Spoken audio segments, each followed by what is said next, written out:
It's working. It's actually really working. I've tested it for a week and it works so well, I can't believe it. I basically took the most powerful computer possible for the studio that I'm working in here making music, but you could use it for anything else that needs a lot of resources, and put it into the most portable device possible for on the go. So you combine the best of both worlds. Mobile plus power in a way it wasn't possible before, and it isn't perfect yet, but it's the future. I think in a couple of years everything will run this way, and it's exciting. So first of all, let's start with the idea and the concept of it. So I reviewed 1 or 2 weeks ago the Logic Pro iPad version, music making software on an iPad. They have M1 chips, they're very capable. And my conclusion was, yes, the iPad version of Logic Pro is actually really pro, but no pro will ever use it. Main reason, all of the plugins aren't working. And the integration of the iPad version to the full Logic version is really bad. So you can't really start a project on the iPad version, transfer it, and back and forth. It just doesn't really work. And it gets really expensive. You have to have the computer, you have to have the iPad Pro, which is expensive. It's not really a practical solution, but I still love the idea having a small device always with you that is capable enough for music production, productivity work, whatever you throw at it, it should be able to handle it. And the solution to it is something that I always already wanted to have. A combination actually of two things I always wanted to have. First of all, it would be so cool to have on your iPhone the power of a MacBook Pro or a Pro Mac or a Pro gaming Windows computer. And then just plug it into a display and keep on using it. I would love that, because then you have just one device, no switching between them, all the data is on there and it all works. Unfortunately, phones aren't powerful enough for that. If one day ever Apple or any other company, a big company, I know some small companies already do it now, but it doesn't work good enough. If they start making devices that are without a processor, just a display that receives a video and a little chip that sends the data to a server, and you just buy a virtual Mac or Windows that isn't in your home, that isn't with you, you just receive the stream. It's something that was rumored, I think it was rumored, that the next PlayStation might do. So you just buy a device that receives video data, that's what you see on the screen, and you just give it inputs, and that's what's sent to the server. And on the server side, you could have whatever you want. You could maybe 1 month just book the slowest tier of a computer, and then next month you need the most powerful because you have this new game you want to play, and you just upgrade it. So it becomes a service. The only drawback of it is you need a good internet connection. And of course, there's the entire privacy issue. But in theory, this would make all devices a lot smaller because you would outsource the processing power. It would be just a display. The functionality would be there. Getting the latency down is something that a lot of companies are working on. And the solution that I found actually has so little latency that it doesn't bother me at all. So let's get to the setup right now. I have my MacBook Pro right here on the desk, and I haven't moved it in a week. It's sitting here. It's running a software called Parsec. It is the best one. I've tested all of the remote apps, TeamViewer, AnyDesk. They're all shit. The latency is just too bad, and they don't work really well with audio. Some of them just can't remote the audio. Parsec can. You just install it, you give it permission to control your computer and all that kind of stuff, and you can just select Parsec audio as an output, and then the machine in your studio just sits there, and you can use any other to control it. The only limitations I found out so far is, first of all, there is like a web version. It can't control Macs. You have to be on a PC or another Mac. Unfortunately, and that's the biggest drawback, and we'll get to it later because I need a solution. I need tips by you how to solve it. It doesn't work on iOS, so you can't use an iPad to control the Mac. You need another Mac, and that's why I got something very old that I actually love. This right here is the smallest Mac Apple has ever created. It's just called the MacBook. They don't make these anymore since 2017. It's an Intel Mac. I hate the Intel Macs. They're very, very annoying, very slow. They overheat. This one doesn't even have a fan, just has a USB-C connection and a headphone jack, but I'm just using it to control this one right here. So I will now actually use this Mac, use the 5G of my phone to connect to this machine. They're using separate internet connections. So this signal goes around the world once in a very fast way. So I just go down here, open up Parsec. I can just hit connect. It starts connecting. It's very fast.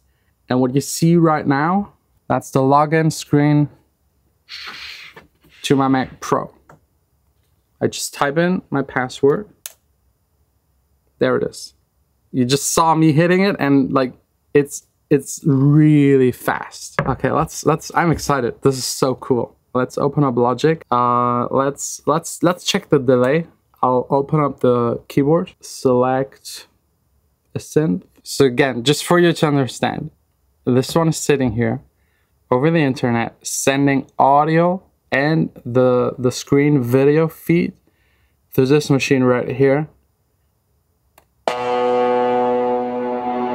And it's good. Like, it's not, of course, instant. There is a delay, but for on the go working, it is your best option. You can have the smallest device possible running the most powerful device.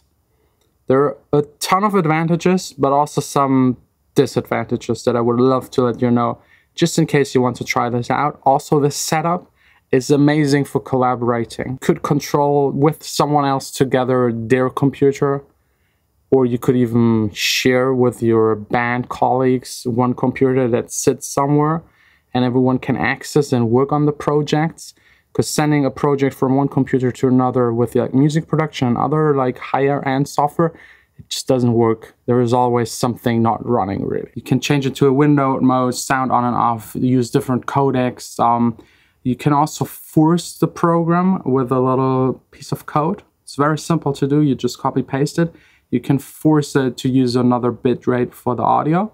I think by default it's 128, which isn't great for music making, but you can force it to be up into 512. Anything in between is possible. Pros and cons. The cons, obviously, you need a good internet connection. If you don't have one, you can't control it, and it starts to be really frustrating. The next con is Parsec itself. There is no competition, there is no alternative. Trust me, I wish there was. They do not support iOS. Replacing this one right here with an iPad would be even more interesting. You can use Windows, you can use Mac, and you can use Android. More on the Android part later. There might be a solution coming. That's even more futuristic. Shortcuts, everything works except for swiping with 2 fingers, left and right, on the virtual remote controlled machine. Another con, of course, is audio quality. I personally think it's good enough. I didn't have any kind of issues. Yes, a purist might say it needs to be higher quality, audio quality. If you're into that, there is a software called Audio Mover. It's fairly expensive. You pay like 10, 15 bucks a month. But with that, you get latency-free, high-quality, multi-channel audio. So you could use that on top if you wanted to. For me personally, just for sitting at home and doing like the 90% of a song that is the creative part, and then also the mixing you can do with it, but the very fine mixing I'll always do in the studio. On the pro side, you can log into your powerful machine from everywhere. You don't need a computer with you. You just need a Mac, a Windows, or an Android phone. You download the software, log in, and you control it. So you could be on vacation. Someone needs a client, needs something urgent. You just try to get access to a computer or Android device, and you're good to go. You can work on it. It just works. Then if you have a mobile device always then with you that is connected to it, you can actually choose something really cheap, like a 2017 MacBook that is really tiny. I wish they would do this as an M1. I love it. Small size, all I need on the go. If someone steals it, it's not such a big deal. You could use an Android tablet, you could even use an Android phone, and that's something I wanted to try out. So I was thinking about getting a Samsung device to replace this one right here. So I could stream my powerful Mac onto either like a Galaxy Tab or onto, that would be even the bolder move. I still have to think about it because I'm heavily invested into the Apple ecosystem, unfortunately. Because my phone is old, I need a new one anyways. So I was thinking about getting one of the Galaxy phones. I could theoretically run Logic then on the phone, maybe with a pen, because it's really tiny. You can't use it with touch on something small like this. But their stuff has a feature called DeX. You just plug it into any kind of monitor, and it extends it as a computer. And you can control it. You can then even use the phone as a trackpad. And for music production, you don't really need a keyboard that much. So I could sit on the couch, in theory, have just a phone that is remote controlling the powerful Mac and streaming it onto TV.